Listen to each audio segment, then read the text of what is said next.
hak rakyat untuk mendapatkan bekalan air yang stabil. Di sini kita nak jaga, di sini pun kita nak jaga. Lu tengok dekat apps telefon tu, terus panik. Weh, cuaca dekat Malaysia dah sampai 40 ke 50 ni. Ni dah macam dekat Arab Saudi dah macam. Maksudnya dia tidak lagi mencapai El Nino punya status. Tapi yang kita menjangkakan El Nino kuat ini bermula November.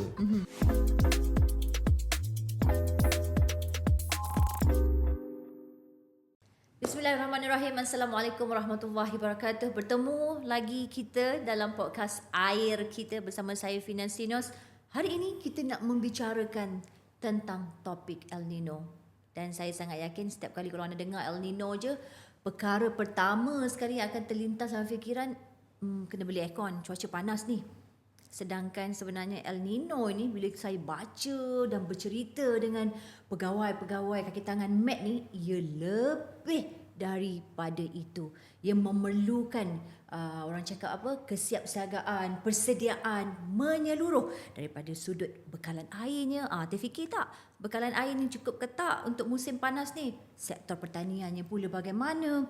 Industri dan akhirnya kehidupan seharian kita. Ingat, bukan semata-mata nak kena beli aircon cepat. Bukan itu. El Nino tidak sekadar itu. Jadi pada hari ini, dalam program Air kita, kita nak jemput, kita panggil khas dua orang panel yang selayaknya untuk membicarakan, untuk memahamkan kita berkenaan dengan apa sebenarnya El Nino ini yang akan memberi impak dalam kehidupan kita.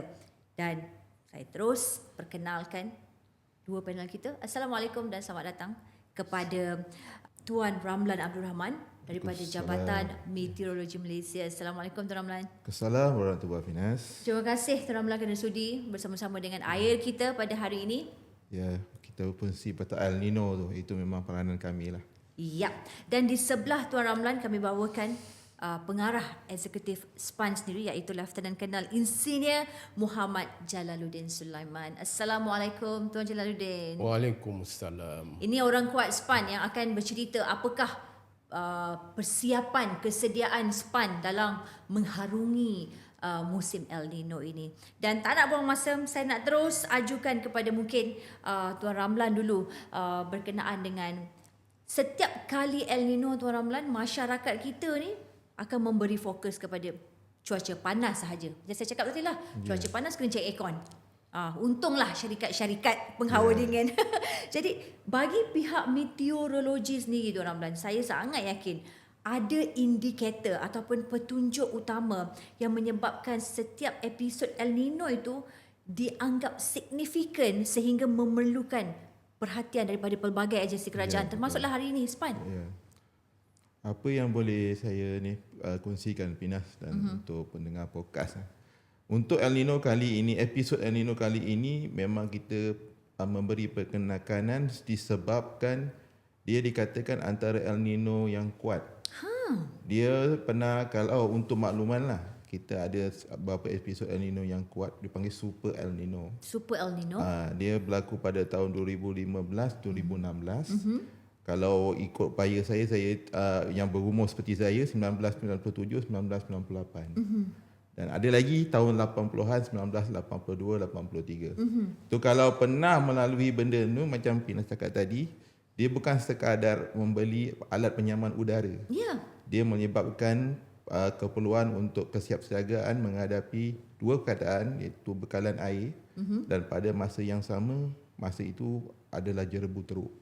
Bekalan air jerebu teruk. Yes, yang untuk saya nak kongsikan ini memang adalah diberikan penekanan kali ini sebab memang bukan Met Malaysia sahaja, tapi dia memang merupakan fenomena global.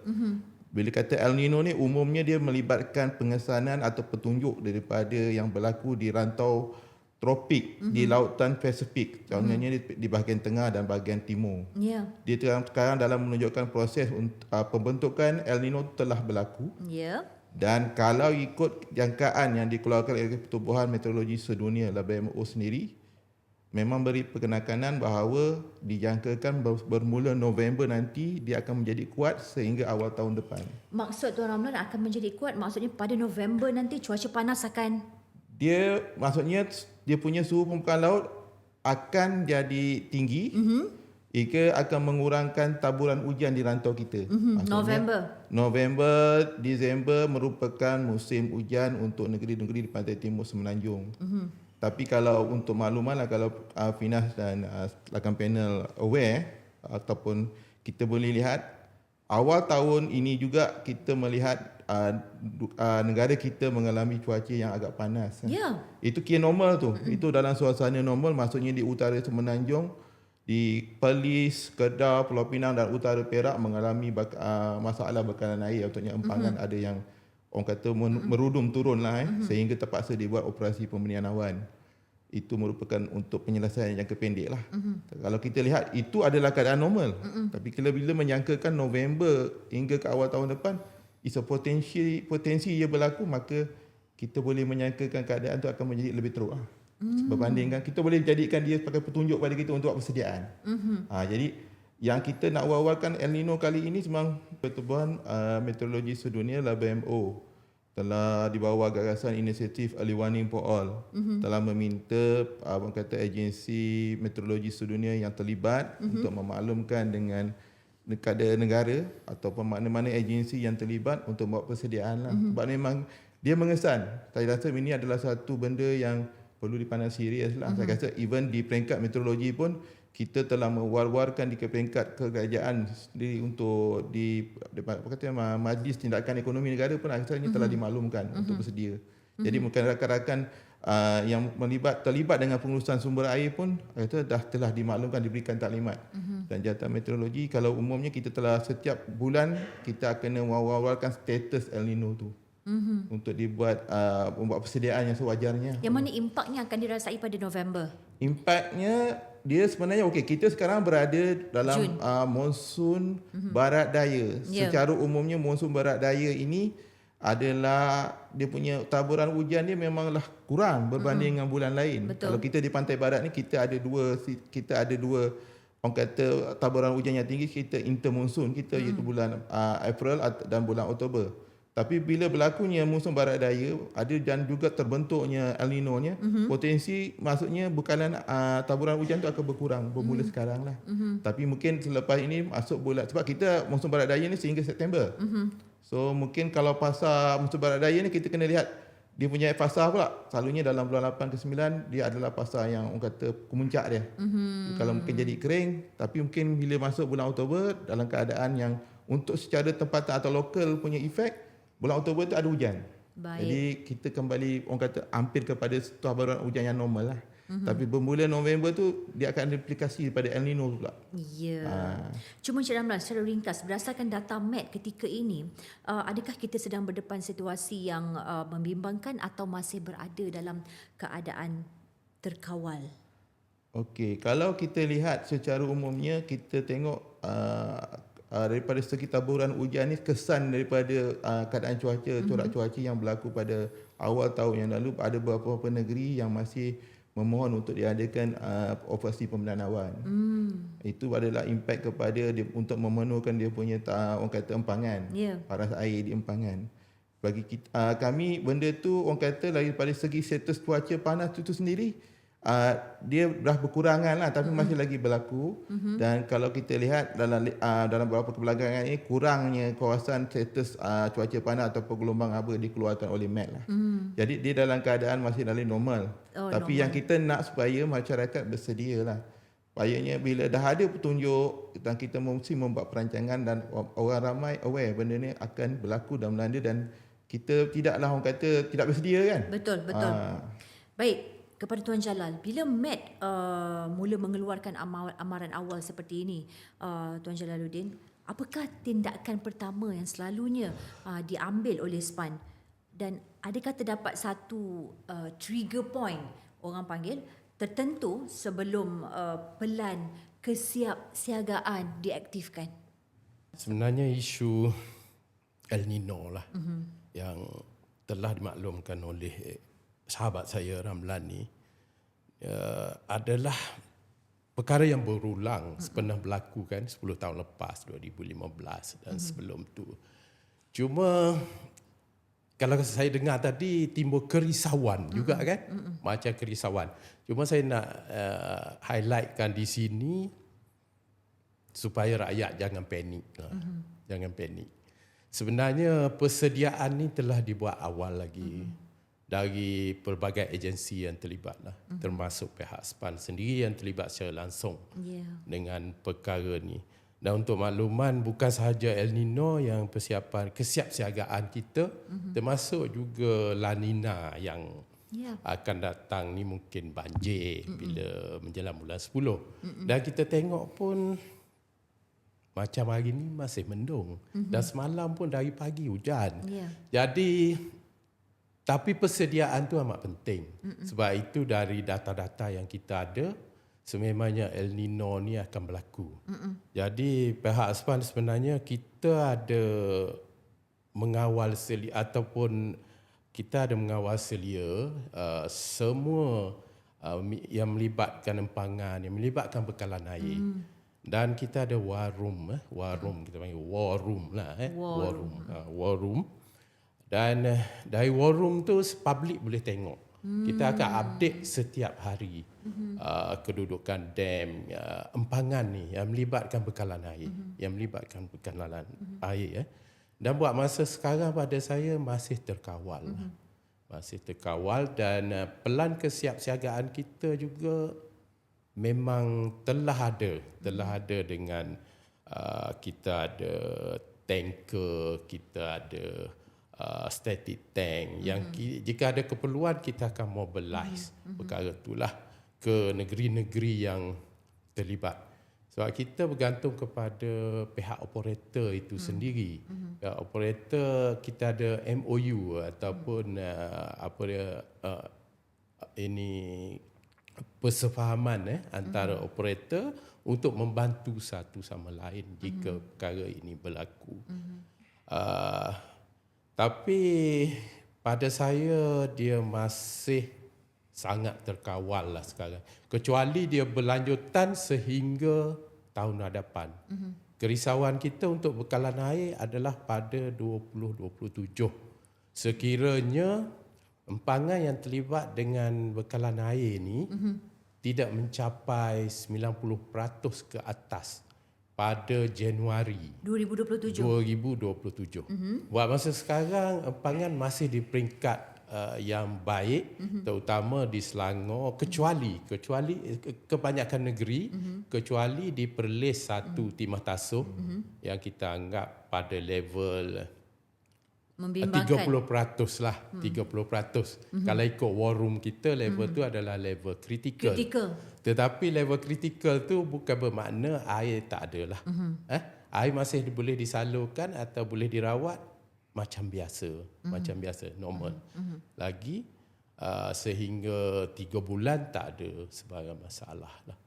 Buat masa sekarang yang Timah Tasuh sahaja yang critical. Cuma kita juga meneroka sumber-sumber lain. Sebenarnya bila isu El Nino ni dia melibatkan sumber. Dan untuk makluman Puan Finas juga, sebenarnya kita tidak bergantung sepenuhnya kepada empangan. Sebenarnya air kita adalah ambil dari sungai. Dari sungai ni kita ada aliran asas sungai itu sendiri yang tidak memerlukan kita rilis air dari empangan lah. Kalau dalam keadaan biasa macam sekarang ni bila hujan kita tak rilis air dari empangan. Jadi langkah-langkah mitigasi itu sebab yang direct melalui empangan hanya lebih kurang 17% sahaja yang kita gunakan air terus dari empangan. Yang lain tu 80%, lebih kurang 80% adalah dari intake tu di sungai. Jadi sungai itu memainkan peranan, dan jika ada hujan walaupun tidak berlaku di kawasan catchment, sekarang ni isu dia hujan tidak turun di kawasan catchment, kawasan tadahan. Jadi dia turun di bawah. Tetapi jika sungai itu volume dia tinggi, kita tak perlu untuk riliskan air dari empangan. Dan bila bercakap tentang cuaca panas berpanjangan ni Tuan Jalal, perkara pertama yang sering terlintas dalam fikiran rakyat biasanya ialah bekalan air. Jadi sejauh mana kita perlu bimbang tentang risiko gangguan bekalan atau catuan air ni menjelang cuaca panas ini? Itulah kalau kita tengok sekarang ni pun langkah-langkah mitigasi kita memang banyaklah. Kita ada jangka pendek, jangka sederhana dan jangka panjang.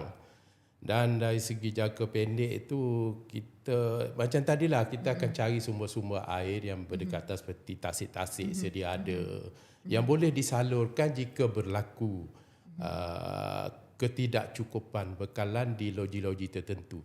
Cuma yang saya nampak di sini kalau berlaku pun dia amat localized lah, kita panggil kawasan setempat dan melibatkan akaun yang amat sedikit. Selalunya kawasan setempat tu kawasan yang bagaimana, Tuan Jalal? Kawasan yang tidak ada empangan sebenarnya. Tapi bila cuaca panas, evaporation tinggi, jadi air sungai itu akan kering dan langsung kita tak boleh pump lah untuk merawat loji. Walaupun loji itu kecil, tapi bila air sungai intake itu, kita panggil intake itu kan, kering, jadi kita tak boleh pump. Jadi itulah sumber-sumber yang lain tu kita teroka lah, sama ada air bawah tanah ataupun tasik-tasik berdekatan kita pump masuk lah. Tapi memang akan wujud risiko catuan bekalan air ataupun putusnya bekalan air memang akan ada di kawasan yang seperti akan ada tapi kawasan setempat. Baik, dan cuaca panas ni juga Tuan Jalal, dia bukan isu orang bimbang tak ada air. Orang juga bimbang tentang alamak penggunaan air yang banyak sebab cuaca panas, bil. Habislah bila air akan meningkat. Jadi bagaimana SPAN melihat peningkatan penggunaan air sepanjang musim panas ini boleh memberi kesan kepada bil pengguna kita? Itu salah satu yang kerisauan kita juga bila panas orang ialah menggunakan air yang lebih untuk mandi. Setengah tu untuk siram pokok. Pokok pun nak air. Kalau hujan ni dia tak perlu siram. Betul. Dan kegunaan-kegunaan lain. Jadi kita di SPAN juga sentiasa mengadakan kempen untuk penjimatan air dan untuk masyarakat di luar lah. Untuk pengguna air, saya mengesyorkan supaya penjimatan tu diutamakan untuk perkara-perkara penting. Dan dalam masa yang sama, kalau ada alternatif lain untuk cuci kereta, dia boleh guna air tadahan. Mungkinlah air tadahan, air hujan yang ditadah sebelum. Atau setengah kalau di negara maju, kalau di Jepun, dia boleh recycle air ni untuk kegunaan, contohnya kegunaan tandas kan. Kegunaan tandas untuk flushing saja. Dia tak perlu air yang bersih. Mungkin dari sinki tu air tu boleh di recycle dan masuk ke tempat untuk simbahan tandas tu. Kan? Dan satu lagi yang saya nak sebutkan di sini, banyak juga pengguna ni dia tak sedar bahawa ada pembaziran air di dalaman, di dalam rumah. Masuk dia di dalam rumah. Masuk kat sini kita tak panggil NRW, tapi kita panggil kita panggil bocor. Air walaupun di rumah air bocor. Air bocor tetapi dibayar setiap bulan. Bocor memang berlaku. Memang berlaku. Maksudnya pipe rosak ke ataupun apa? Dia setengah bocor ni dia tak perasan pun. Kadang-kadang kita tengok kat dinding tu ada basah-basah. Itu ada bocor paip di dalam dinding. Dan benda tu berterusan. Satu lagi bocor yang paling popular bocor adalah di tandas. Tandas kita bila kita flush, air tu sentiasa mengalir sebab ada kerosakan sedikit pelampung tu. Tapi perkara ni kebanyakan diambil mudah dan buat tak kisah. Kalau paip sinki ni kita boleh nampak kalau dia bocor menitik ke apa kan. Kalau tak ambil kisah pun nampak, kalau kuat boleh tukar. Betul. Tetapi di toilet ni kita memang tak nampak. Lepas flush kita keluar. Sedangkan air tu akan berterusan sampai kita masuk balik. Panas. Dia tak banyak tetapi volume dia banyak. Dan untuk makluman di Malaysia ni penggunaan air antara yang tertinggi di dunia je. Puan Finas pun sedia maklum. Ya. Kita Kita menggunakan telah air bincangkan 200 lebih. Betul dalam Yes, podcast air kita 227. sebelum ini. Dan itu kepentingan untuk guna air lebih kurang 180 yang kita target by 2030, tetapi kalau ikutkan Singapura untuk tahun lepas dia guna hanya 149 liter per capita per day. Maknanya setiap orang hanya menggunakan 149 liter sehari. Banyak juga tu. Ya. Itulah perbezaan dia. Kepada Encik Ramlan, kebelakangan ni ramai berkongsi tangkap layar aplikasi cuaca yang menunjukkan suhu sehingga 40 ataupun 50 darjah Celsius, dan bila tengok dekat apps telefon tu terus panik. Weh, cuaca dekat Malaysia dah sampai 40 ke 50 ni. Ni dah macam dekat Arab Saudi, dah macam dekat UAE ni. Adakah Malaysia ke arah itu? Jadi bagaimana Matt untuk to educate, untuk mendidik masyarakat kita agar mereka dapat membezakan antara bacaan aplikasi telefon dan bacaan rasmi Jabatan Meteorologi Malaysia?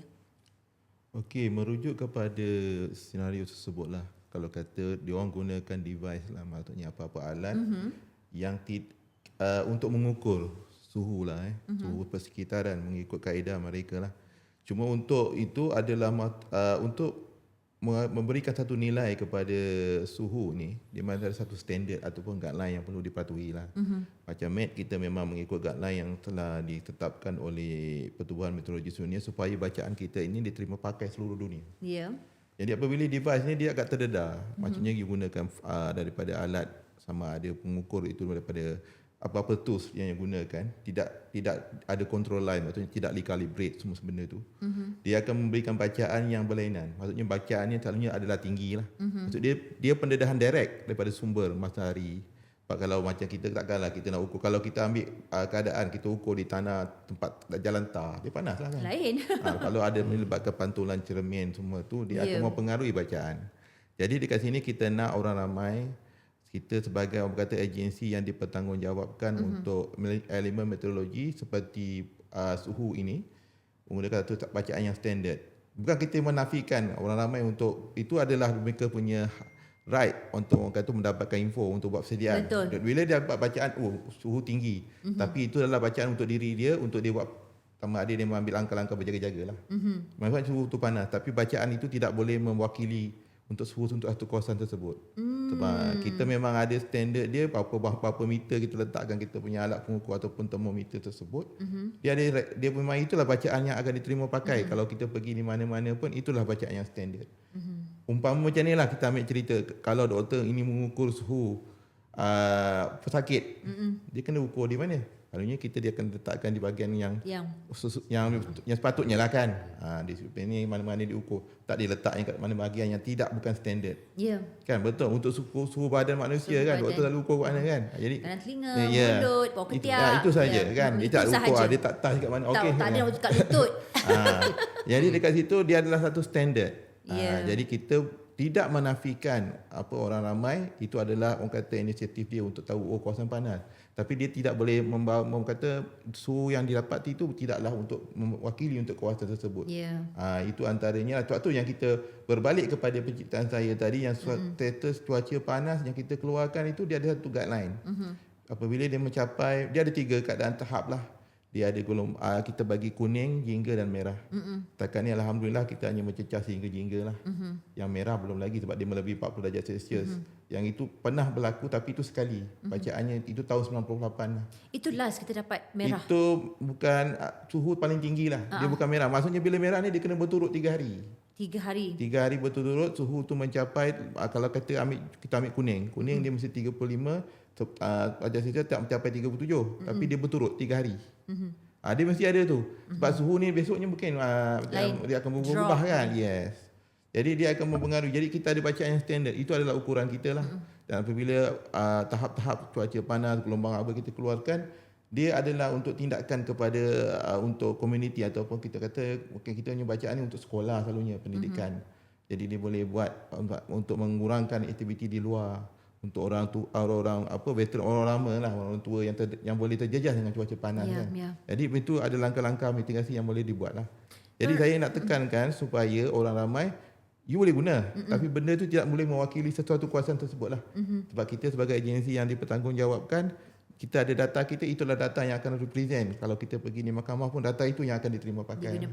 Yes. Cuma Tuan Ramlan, untuk El Nino kali ini yang akan memberi impak pada November, walaupun Tuan Ramlan dah kata kita dah sedang ke arah itu dan dah berlaku pun, adakah ia akan mampu mencapai kepada level merah seperti tahun yang 1998 tadi?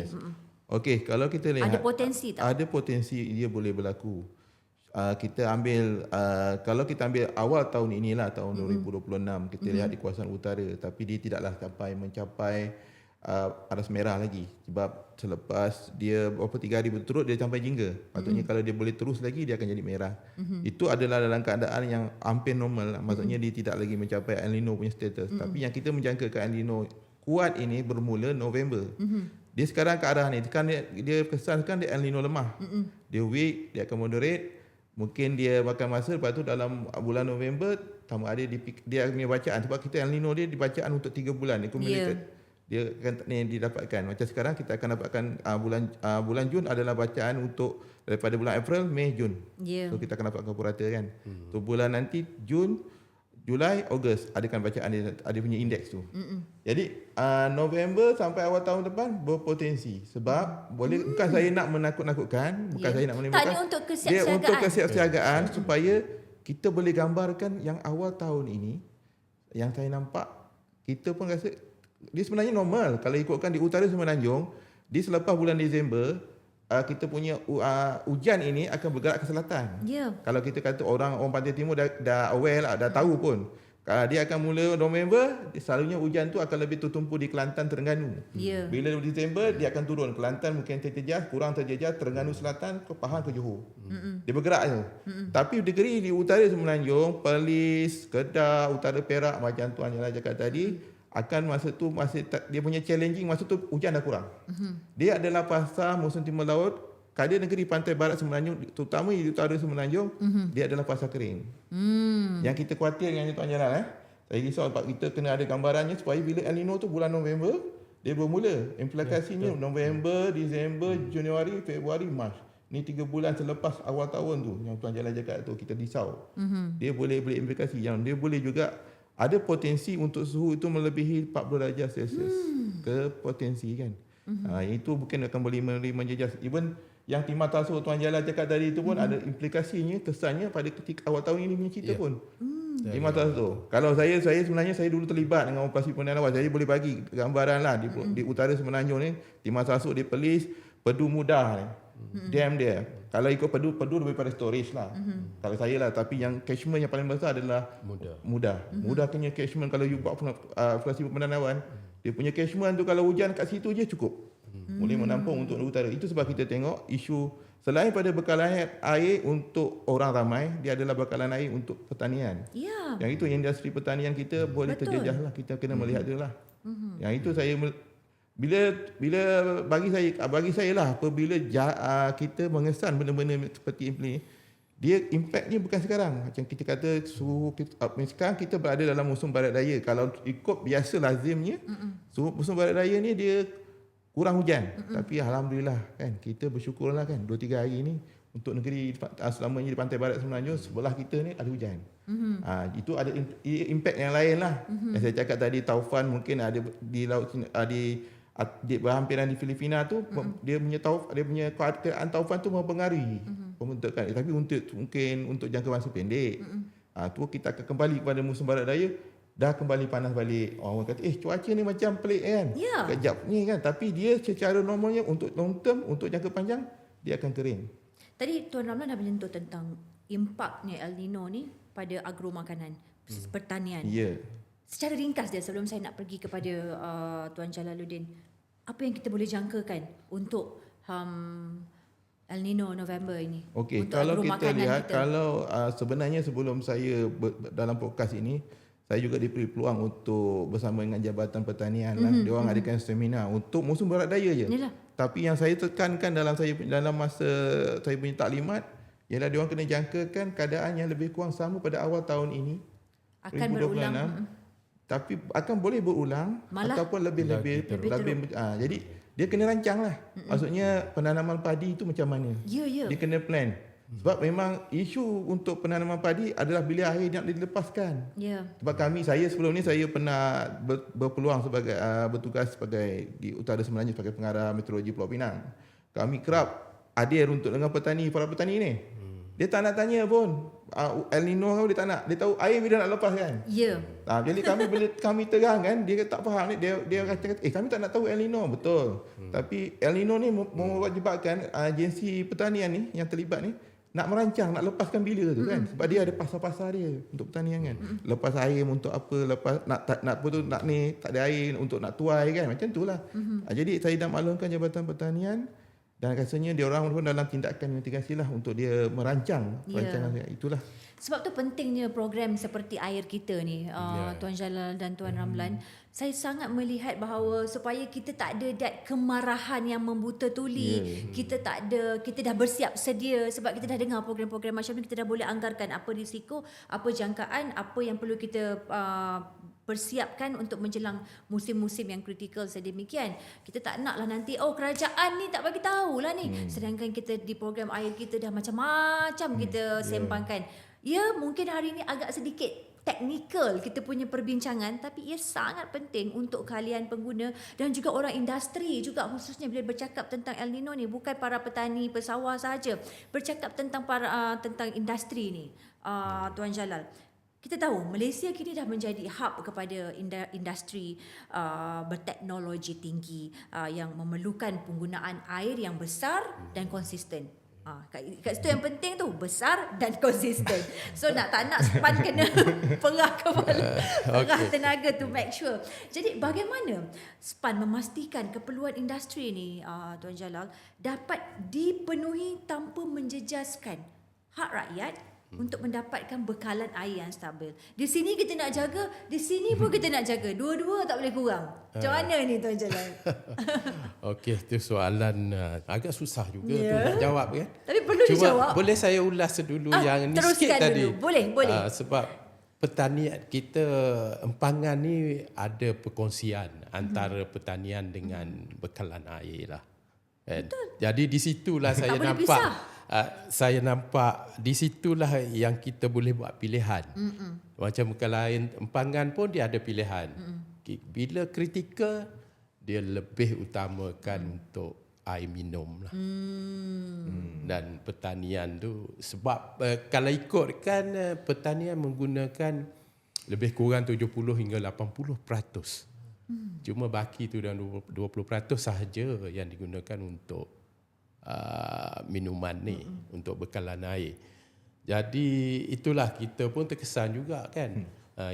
Jadi yang soalan tadi tu untuk ni, itulah kita mengutamakan untuk pengguna domestik. Maknanya bekalan air tu diutamakan untuk rakyat dulu, untuk pengguna domestik. Dan untuk industri ni kita pentingkan sumber-sumber lain. Sumber-sumber lain tu pelbagai lah kan. Dia boleh, kalau sekarang ni kita ada rain harvesting kan. Ataupun recycle. Dan dia juga yang sekarang kita ada air pulih guna. Ini air dari loji rawatan kumbahan. Itu loji rawatan, semua air ni banyak yang pergi kepada loji rawatan kumbahan juga. Dan bila dia olah-olah, dia keluarkan semula air itu sebagai effluent, sebagai air yang telah dirawat di peringkat itulah. Jadi kita rawat sekali lagi untuk digunakan buat industri tadilah. Industri utama yang mengguna air ni kita tahulah industri data center kan. Semiconductor itu yang utamalah. Dan negeri yang utama macam Johor kan. Johor dan Selangor lah, Lembah Kelang. So kita ada guideline yang telah disediakan, telah di-endorse telah dikeluarkan dan keutamaan kita minta dia cari dulu sumber yang tadilah sebelum dia mendapatkan bekalan air dari pihak operator bekalan air lah. Saya tertarik bila Tuan Ramlan memaklumkan tentang penggunaan air yang telah dirawat dari loji rawatan kumbahan. Setakat ini Tuan Ramlan, di Malaysia berapa peratus kalau boleh dikongsikan penggunaan kita terhadap air loji rawatan kumbahan ini? Kalau dari segi peratus tu memang sikit sangat lah. Oh, sikit sangat. Cuma kan kalau dari segi volume tu agak besar. Sekarang lebih kurang 20 juta liter sehari lah. Untuk kita menggunakan pengguna ataupun industri sama industri yang guna digunakan kepada industri. Kita memang kerajaan kita buat keputusan kita tak akan salurkan kepada rumah ini Finas. Ini penting tau tuan. Jaldin, anda Finas perlu jangan faham. risau. Kita tak akan salurkan Bukan air saya je kepada rumah pengguna Finas. perisau, tapi kita meletakkan kepercayaan kepada SPAN. Kita tak akan Maksudnya salurkan. Tuan Ramlan, okey, saya akan bentangkan sekali lagi, Tuan Ramlan akan go lebih detail. Pengguna di Malaysia, Tuan Jalal, maaf, Tuan Jalal, saya pun dah confused. Tuan Jalal, pengguna hanya menggunakan air, sumber air yang tidak ada kaitannya dengan loji rawatan kumbahan. Yang menggunakan loji rawatan kumbahan ini adalah air yang telah, kita kena bagi tahu bukan air tu yang telah dirawat. Kadang netizen ni dia dengar separuh-separuh macam tu je, yang telah dirawat, yang maksud telah bersih untuk diguna oleh industri. Industri guna untuk apa? Industri biasa untuk proses penyejukan, cooling system dia panggil kan. Sebab dia data center ni dia banyak macam. Yalah dia punya dia panggil apa tu cooling system dia lah untuk server lah kan. Kalau yang kecil ni dia panggil server kan. Yang besar dia data center. Jadi benda tu lebih kepada penyejukan. Tapi air tu dia nak air yang bersih. Jadi kita merawat air dari loji rawatan kumbahan. Salah satulah. Satu dapatan yang sangat menarik menerusi program air kita ini. Cuma itulah Tuan Jalal, kita tahu yang kita akan berhadapan dengan cuaca yang lebih ekstrim pada masa hadapan. Jadi adakah sudah tiba masanya Tuan Jalal untuk sektor industri dan komersial beralih kepada sumber air alternatif seperti air kitar semula dan air daripada loji rawatan kumbahan ini bagi mengurangkan tekanan ke atas bekalan air? Ya, itu yang kita harapkan lah. Di pihak SPAN memang kita mengharapkan begitu. Industri. Sebab pada masa akan datang bekalan air semakin kritikal lah kita menjagakan untuk generasi-generasi akan datang. Satu lagi dapatan. Kita pun perlu bina loji-loji yang baru, perlu sediakan sumber yang mencukupi dan itu kos dia bukan murah. Bukan murah. Jadi jika sebahagian penggunaan untuk industri ni dari sumber yang lain, dari sumber alternatif, jadi kita kuranglah keperluan untuk bina infrastruktur tu, kan? Dan kita juga dah luluskan peraturan untuk charge untuk macam data center ni lah, charge yang lebih mahal supaya ialah dia boleh menggunakan air tadilah, sumber-sumber alternatif tadi. Supaya sebab kos untuk sumber alternatif tu juga agak mahal. Agak mahal. Tetapi kita memang menggalakkan ataupun memastikan dia mencari sumber alternatif dahulu sebelum memohon dari bekalan air bersih. Dan selalunya pihak industri ini berjaya ke mencari sumber alternatif itu ataupun akhirnya dia dipulangkan kembali tugas itu kepada SPAN? Kita kerjasama lah. Kerjasama antara pihak Inawater dan juga pihak local authority yang setengah tu macam di Lembah Kelang, macam di Cyberjaya juga pun dia mensyaratkan macam kategori pembangunan tu perlu ada sistem pengurusan air hujan dan sebagainya, di recycle supaya air hujan yang turun tidak dibazirkan. Sebab kita menghadapi bukan saja El Nino ni, satu lagi climate change, Ya. perubahan Perubahan iklim. iklim. Perubahan iklim ni dia bukan sekadar panas, tetapi dia turun hujan tapi tempat yang kita tak perlukan. Air tu pergi ke laut. Jadi kita juga mengambil kira perkara tersebut dengan kita punya polisi yang berbeza sekarang ni. Kita tak buat dam di dalam hutan lagi, mungkin kita buat di tepi laut. Mungkin kita buat barrage, mungkin kita buat taps. Sudah dilakukan ataupun dalam perancangan? Sudah dilakukan. Banyak yang sudah dilakukan. Macam di Selangor, semua loji dia disediakan takungan air pinggiran sungai ataupun ORS lah. Yang baru lah ni, yang besar-besar.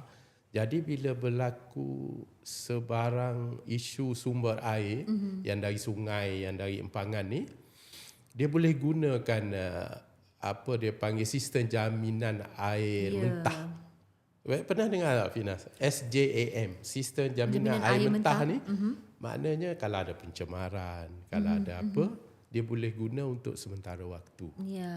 Sementara waktu. Dia kan sebenarnya sepanjang saya mengacarakan mengendalikan program air kita terbitan SPAN ni, ia membuatkan saya banyak menarik nafas lega tau Tuan Jalal, Tuan Ramlan. Sebab kita merasakan pihak-pihak agensi seperti SPAN, meteorologi dan Teruranjaya Tenaga sebenarnya betul-betul mengambil tanggungjawab, menjaga sebaik mungkin bekalan, mempersiap sediakan dengan pelbagai inisiatif to make sure rakyat Malaysia kalau ada apa-apa berlaku, ini kami telah war-warkan, ini kami telah siap sediakan, kami telah mengikut apa keperluan semasa dan sebagainya, teknologi dan sebagainya. Masya Allah, terima kasihlah. Dalam tempoh ni saya macam rasa banyak inisiatif yang telah dilakukan oleh pihak-pihak agensi kerajaan. Encik Ramlan, setiap kali empangan menyusut, kita nak kembali kepada topik empangan ni. Orang ramai akan bertanya, mengapa pembenihan awan tidak dilakukan segera? Hakikatnya kita tahu proses tidak semudah yang mereka petik lah. Empangan dah surut, pergilah buat pembenihan awan cepat. Jadi boleh tak Encik Ramlan jelaskan, terangkan kepada penonton air kita ini, syarat-syarat yang perlu dipenuhi sebelum pembenihan awan boleh dilaksanakan dengan berkesan. Okey, bagi menjawab pertanyaan tersebut, saya nak refer sikit rakan saya cakap tadi. Teruskan. Berkaitan dengan climate change lah. Dia ada hubungan kait sebenarnya. Apabila kita merancang sesuatu, kita panggil kajian kebolehlaksanaan untuk pembenihan awan ya. Dan topik ni sebenarnya saya suka sebab saya lama dengan pembenihan awan ni. Saya dah naik. Saya kira macam Tuan Jalal saya tak ada apa panggil tak ada untuk nak terbang kapal terbang Awal cukup ni. Lebih kurang gitulah. Dia Masya macam Allah. memetik saya untuk saya menjawab. Okey, untuk kajian kebolehlaksanaan operasi pembenihan awan tidak semudah, saya bersetuju dengan moderator tak cakap. semudah itu. Dia melibatkan penggunaan pesawat. Dia adalah bila pesawat ini dia adalah menyebabkan kos yang tinggi lah. So kita perlu melaksanakan orang kata kajian kebolehlaksanaan untuk melihat satu keadaan atmosfera yang kita nak buat pembenihan awan itu sesuai. Kalau kita buat dalam musim monsun barat daya, selalunya kurang berkesan. Sebab dia adalah atmosfera yang stabil lah. Maksudnya tak banyak awan-awan. Kalau orang luar boleh tengok gugusan awan cumulus, ni orang cerita sikit pasal awan lah kan. Tak apa, kita awan cerita. cumulus yang perluakan yang kita nampak macam cauliflower tau, macam bunga kobis. Kobis. Tapi dia berkembang tinggi, dia panggil awan menara lah. Maksudnya dia tengah dalam proses berkembang yang elok. Kita nak awan macam tu. Nak awan yang itu. Yang Awan awan yang yang kobis bunga. Yang itu yang awan yang sesuai, awan yang paling sesuai untuk nak buat seeding. Tapi kalau dah jadi CB, thunderstorm tu tak payahlah masuk. Ya. Itu teruk kita nanti kan. Tapi kita nak kembali kepada keadaan atmosferik itu stabil, ada awan yang sesuai. Pada masa yang sama kita tengok juga pergerakan angin seperti Tuan Jalal cakap tadi, dia tidak berlaku di kawasan tadahan. Kalau kita buat pun air itu tidak boleh di storage, tak boleh simpan. Ya. Itu antaranya challenging kepada kita lah. Tapi bila mendapat arahan permintaan, kita akan buat kajian kebolehlaksanaan lah. Selalunya kita akan menilai atmosfera apa keadaan jangkaan kita untuk minggu-minggu yang bersesuai. Jadi kita akan buat untuk satu masa yang pendek lah. Dan kita kalau apa-apa yang berlaku kalau memang kita memerlukan masa, kita melibatkan penggunaan pesawat daripada TUDM. Untuk masa ini TUDM kita akan bekerjasama dengan TUDM dan NACMA. NACMA ni dia kata dia payung dia paling besar lah agensi pengurusan bencana. Negeri akan mohon atau agensi akan mohon untuk buat ni, NACMA yang akan selaraskan MET dengan TUDM akan buat. Tapi bila technical advice daripada MET. Yang itu yang kita kena lihat sebab bila dia melibatkan penggunaan pesawat, penggunaan tenaga manusia ni, kita mesti melihat orang kata kalau nak buat investment apa-apa pun punya ROI adalah return of investment. Betul. Impaknya berjaya. Kalau tak berjaya kita pun tak nak lah kan. Duit dah keluar banyak. Duit dah keluar sebab dia bila melibatkan pesawat dia memang kos memang akan terus. Yes. Jadi yang itu yang kita minta orang ramai kita buat tapi dalam memerlukan masa lah untuk perancangan tersebut lah. Kita melihat faktor alam sekitar. Yang paling penting memang kehadiran awan tersebut kena ada. Kalau macam kalau musim barat daya ni kalau ujung-ujung nanti dalam bulan 7 bulan 8 tu dah kurang dah. Masa tu kita boleh tengok awan ada tapi dia bukan untuk awan yang untuk dibuat. Dia bukan awan kubis bunga. Awan cumulus nimbus, awan cumulus lah. Kita panggil yang tu lah. Yang itu yang kita nak orang ramai kita buat tapi kita perlukan menjalankan kajian dulu. Bila kajian ni kita akan melihat model-model cuaca, kita buat bandingan. Yang tu bila kita sit, kita nak dia berhasil lah kan. Itu antara cabaran. Kalau ikut saya lihat, saya punya keadaan dulu berbeza. Tuan Jalal cakap tadi climate change, saya setuju. Memang masa zaman saya terlibat dengan cloud seeding pada 1997-98 masa Jerbu Teruk tu memang tak ada, orang kata tak berjaya lah. Memang tak sesuai. Memang atmosfera pun tak menyokong untuk kita buat benda tu. Maksudnya Tuan Ramlan, pernah pembenihan awan yang berlaku memang tak berjaya? Memang. Lebih banyak berjaya ataupun lebih banyak tidak sepanjang di Malaysia ini? Kalau untuk kita, yang paling berkesan dia dibuat semasa pasca peralihan monsun. Maksudnya memang banyak atmosfera pun tak stabil, dia aktif untuk pembentukan awan ribut, awan hujan. Tapi apabila kita buat dalam musim yang tak sesuai, tapi mungkin untuk menangi kesan Jerbu, dia mungkin menghasilkan hujan yang itu lebih kepada menangani masalah Jerbu lah. Tapi kadang-kadang ialah kita as agensi yang paling kepada Puan cakap tadi, kita kembali take action. Kita mesti proaktif. Yang itu yang kadang-kadang challenging kita dah buat tapi tak berjaya tu kita pun rasa orang kata macam ralat lah. Ayat tak jumpa ni ralat pun kan. Tapi kita do our best. Kita akan proaktif juga macam yang kita ada hari ini kita membincangkan kerana kesan El Nino. Kita dah ready dah. Kalau tak sesuai memang tak boleh lah buat pembenihan awan. Itulah. Dan itulah pentingnya kita sebagai masyarakat, penonton kena faham supaya kita tak akan mudah nak menyalahkan agensi. Kenapa tak buat? Kenapa tak itu? Kenapa tak ini? Sedangkan di pihak agensi kerajaan sendiri sentiasa mencuba yang terbaik untuk mencari sebarang solusi untuk isu cuaca ekstrim ketika ini. Ini adalah soalan yang saya nak ajukan kepada kedua-dua panel. Tapi kita silakan Tuan Jalal mungkin dulu boleh menjawab. Adakah fenomena seperti El Nino ini Tuan Jalal yang kita alami hari ini merupakan sesuatu yang bersifat sementara atau Malaysia perlu mula menerima bahawa cuaca ekstrim akan menjadi norma baharu pada masa hadapan? Sebagai contoh, sebelum ni social distancing, penjarakan sosial disebabkan COVID, kita dah kata norma baharu. Ini El Nino. Adakah kita sebagai masyarakat perlu setkan pemikiran yang ini bakal menjadi norma baharu, cuaca norma baharu untuk rakyat Malaysia sepanjang kalian yang telah bersama dengan SPAN, telah bersama dengan MET? Adakah rakyat perlu dipersiapsediakan dengan pemikiran begitu? Soalan ni pun ramalan saja kan. Cuma itulah kita perlu bersiap sedia ke arah itu. Sebab dari kajian, dari bermacam lah. Sememangnya dunia sekarang ke arah kita tahu climate change kan, perubahan iklim, global warming. Jadi perkara itu telah pun berlaku. Jadi kemungkinan pada masa depan dia semakin serius, semakin kerap, semakin serius, semakin lebih buruk lah dari apa yang kita alami sebelum-sebelum ini. Itu andaian saya lah berdasarkan pelbagai kajian dan apa yang dibaca dari inilah kan. Dan itu sebab kita di SPAN memang bersiap sedia dari awal juga untuk perancangan projek-projek baru yang boleh kita cuba mitigate perkara tu lah sebagai plan mitigasi sebelum perkara tu terjadi. Tetapi dari segi rakyat, dari segi pengguna juga hendaklah bersedia lah. Hendaklah bersedia. Kita cuba buat yang terbaik seperti sahabat saya cerita. Kita juga involve dalam yang tadi OPA kan, operasi pembenihan awan kita panggil.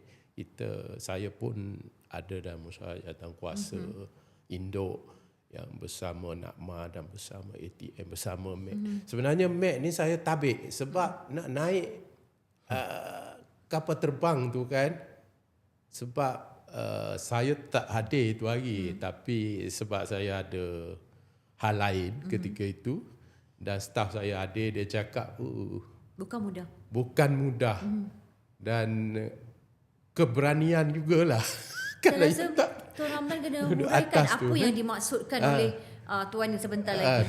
Dan dia pun Met Malaysia yang pegawai utama yang terpaksa bancuh apa semua tengok awan tu lagi susah lah dia. Kan nak sembuh dalam awan yang sesuai supaya hujan tu turun. Tetapi keberkesanan dia juga bukan 100%. That's why kena buat kajian yang betul-betul sebelum kita naik. Sebab kos yang tinggi. Itu saya pun terima kasih lah kepada Met Malaysia. Memang challenging. Kerja tu challenging. Kalau masyarakat nak tahulah kan. Kita berusaha sebaik mungkin. Dan pihak SPAN sebenarnya lebih kepada sebab kita ni agensi kawal selia. Berdasarkan undang-undang kita dan juga yang buat tu adalah pihak operator, pihak Met Malaysia, pihak NAKMA. Tapi kerjasama kita sangat rapat. Saya nampak kat situ. Itu yang penting. Jadi kesiapsiagaan ni bukan satu agensi. Melibatkan pelbagai sinergi semua agensi. Itu yang saya nampak Malaysia baguslah dari segi itu dan bersedia. Kita bersedia setakat yang kita boleh bersedia. Daripada sudut SPAN sendiri, kalian cuba yang terbaik dalam memastikan bekalan air itu sampai dan cukup. Itu yang pentinglah untuk menjelang El Nino ini. Kepada Met sendiri, adakah satu norma baharu? Dan sebelum menjawab soalan tu, secara ringkas, apa yang Tuan Jalal katakan dia tabik tu kepada kalian membuat proses pembenihan awan tu? Okey, bagi menjawab proses pembenihan awan ni sebab dia apa yang berlaku atas awan tu sebenarnya Tuan Ramlan? Kita merasai bumpy kalau kita termasuk awan yang sesuai untuk dibuat. Kita kecil awan kan, saya cakap tadi, awan cumulus towering. Dia akan kejar awan lah dan cari awan. Sebab kita bila menepaki awan tu, dia akan ada orang kata proses turbulence dalam awan tu. Itu yang macam kita naik flight yang bergegar turbulence tu. You duduk. Ya, ini keadaan yang operatornya maksudnya load master TUDM itu, yang operate dia adalah mesti orang yang boleh inilah load masternya load master pada TUDM lah. Met ni dia akan terlibat untuk membantulah untuk release all dan buat pematian. Dia bumpy tu. Dia kalau semua orang tak boleh tahan dan orang tu mungkin tak sihat, hari tu dia sesama ke, dia ada sinus ke, memang you addict lah, you kepala yang melampau. Dia you kena operate dalam keadaan macam tu lah. Dan dalam keadaan berdiri. Dalam keadaan you kena bergerak lah. You nak buat pemantauan, you nak tengok awan mana, you nak bagi ini dekat pilot kan. Itu antara yang challenge dia lah. Kalau dia keadaan yang orang kata semua maksudnya tak ada apa kata turbulence tu, okey. Tapi bila dia tu akan buka rem belakang tu. Bila buka rem tu you kena pakai harness semua untuk keselamatan lah. Bagi saya macam Tuan Jalil, saya terima kasih lah rakan-rakan agensi lain faham yang kadang-kadang kami kena buat benda tu, lepas tu yang agensi teknikal kami punya yang teknikal kena bancuh. Kena tolak rod, dia punya tu semua tong, balik basuh lagi. Benda-benda itulah. Tapi kami buat ini sebab memang satu tugas yang diamanahkan lah. Ya, tanggungjawab. Saya tanggungjawab dan memang dalam kita punya jadual ataupun PTO yang dikeluarkan untuk menangani jerbu ni memang Met adalah pembenihan awan daripada dululah. So kita memang mengambil tanggungjawab tersebut lah. Okey, bagi menjawab soalan pada norma baharu ni. saya melihat Cuaca adalah ekstrim. satu keperluan supaya masyarakat Malaysia ni, sebab kita dididik Malaysia ni panas dan lembap sepanjang tahun. Kita kita belajar dulu-dulu kan. Memang banyak hujan. Banyak hujan, tapi macam Tuan Jalal cakap tadi, hujan tu tak berlaku macam dulu dah. Dia ada faktor-faktor juga yang mempengaruhinya. Ya. Jadi orang ramai saya tengok masih lagi dalam perangai yang kita tak berhemah menggunakan air. Macam tadi Tuan Jalal kata, tak alert. Kan keadaan mana yang bocor, mana kita tak Terlalu aware selesa. pun. Kadang-kadang kita biar aje dekat yang tak buat laporan pun kan bocor-bocor biasa kan. Betul. Benda-benda itu kata menyumbang ke arah penggunaan air yang berlebihan bagi kalau Tuan Jalal cakap tadi agak tinggilah. Di Malaysia sendiri kan. Sebab kita tak terbiasa. Ya. Cuba kalau kata kita pergi di masjid Tuan Jalal, kalau kita pergi di masjid India, kita kena tegur kalau buka air semayang kan. Ya. Itu sebenarnya budaya yang penting semayang. Betul. Tapi kita dah selesa buka, memang Biar. pul belah ni keluar makan air semayang kan cepat kan. Jadi ada budaya-budaya yang kita kata norma baru, itu untuk masyarakat lah. Mungkin bel juga kot rendah. Tempat tak rasa. Masih rendah. Tempat tak rasa kan. Jadi kan kita tengok masyarakat, satu budaya menggunakan air yang berhemah. Yang ini kita nak untuk El Nino ni sebab kita dah kena ready lah. Kan. Satu lagi daripada segi bisnes tadi saya ni lah kawan dan rakan Tuan Jalal dah maklumkan bahawa ke arah penggunaan sumber air yang lain. Ya. Itu normal. Maksudnya Puan tadi cakap penggunaan air yang kumpahan ni untuk industri dia kena terima, kena guna. Kena. Ataupun saya mungkin Tuan Jalal saya tambah sikit mungkin penggunaan air bawah tanah lah kan. Saya lihat benda itu pun antara perlu diberikan juga penekanan, tapi perlu dikaji dulu sebab bila guna air bawah tanah ni banyak sangat dia boleh menyebabkan mendapan tanah saya lah kalau dimaklumkan, kalau tidak dikawal. Jadi antara benda yang perlu dilihat, maksudnya norma baru perlu ada. Perlu masyarakat kena sedar bahawa benda climate change, global warming ni berlaku. Ya. Sedar tak sedar memang kita kena ke arah manusia ni kena what you give to the nature you akan dapat balik. Betul. Yang itu you kena jaga. Sebab kita nak masyarakat kita aware kan. Bila kalau kadang-kadang banyak air, kalau kita buang dalam longkang, kita buang sampah, banjir pula kan. Padahal hujan sikit je berbanding dulu kalau kita lihat keadaannya lah. Tapi saya nak menarik perhatian lah, kalau ini mungkin saya tadi bila datang-datang saya berkaji. Saya teringat kisah, tak silap saya kalau betulkan saya Tuan Jalal sebab kadang-kadang ingatan saya ni kita ni kan. Kisah Nabi Yusuf alaihissalam.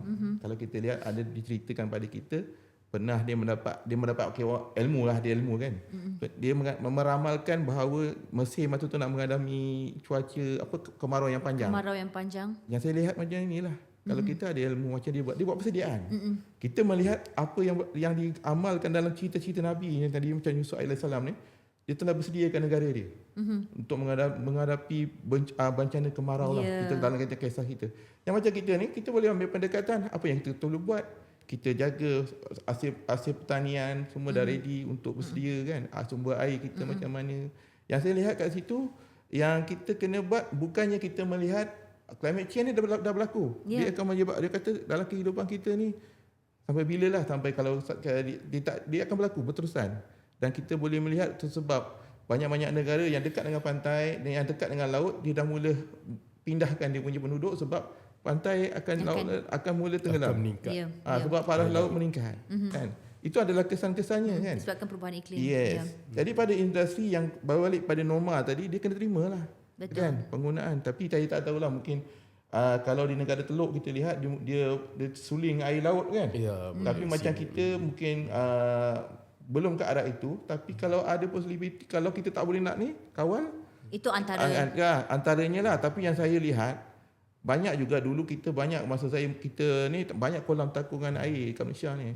Tapi apabila kita punya ada berlaku pembangunan, benda-benda ini kita secara punya kita kurangkan. So antaranya kena nak simpan sumber air tu. Betul. Kalau saya pernah baca Jepun dia simpan air betul tau. Dia maksudnya air tu disalurkan untuk menghadapi bencana. Negara Jepun ni. Jepun antara negara yang kerap lah, dia ada semua. Betul. Dia ada dia semua taufan, dia kena jenis bencana alam. Ada semua bencana alam, tapi dia ready. Dia ready, ada masyarakat dia sendiri. How dia cater bencana pun kita respect. Betul. Disiplin.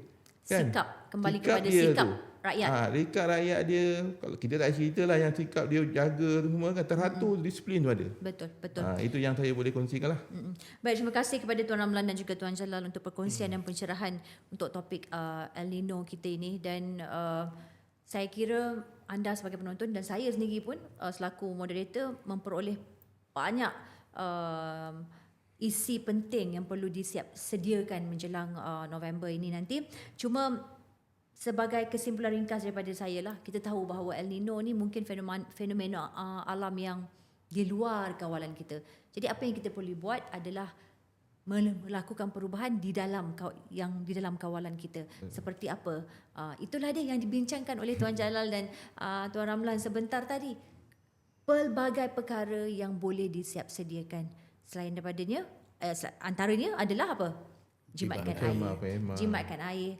Mengguna air dengan cekap, pilih produk yang dengan baik, cekap air, cekap tenaga, dan juga sentiasa ambil tahu tentang perubahan iklim negara, perubahan cuaca, sentiasa merujuk Met yang tidak pernah lelah menyatakan segala laluan angin yang kadang-kadang kita tengok kaji cuaca dekat berita tu, mereka tidak pernah lelah untuk menyampaikan, untuk menyalurkan info kepada anda untuk bersiap sedia. Jangan ambil mudah. Saya tak nak nanti kita ni sibuk ambil mudah, akhir sekali bila berlaku, bila kita tak bersiap sedia, kita menyalahkan orang lain. Tak nak begitu. Dan akhirnya ia berbalik kepada sikap kita. Saya suka sangat bila Tuan Ramlan kata sebentar tadi, tengok Jepun. Apa je bencana yang mereka tak lalui, tapi bagaimana rakyat mereka berhadapan dengan setiap episod bencana. Bagaimana mereka mendisiplinkan diri mereka. Mungkin itu satu contoh yang baik yang boleh kita ambil dari negara Jepun. Jadi sekian itu sahaja daripada saya, Financinos, dan juga dua panel kita daripada SPAN, Tuan Jalal dan juga Meteorologi, Tuan Ramlan, untuk topik El Nino kita pada hari ini. Kita jumpa lagi insya-Allah dalam program Air kita akan datang. Assalamualaikum warahmatullahi wabarakatuh.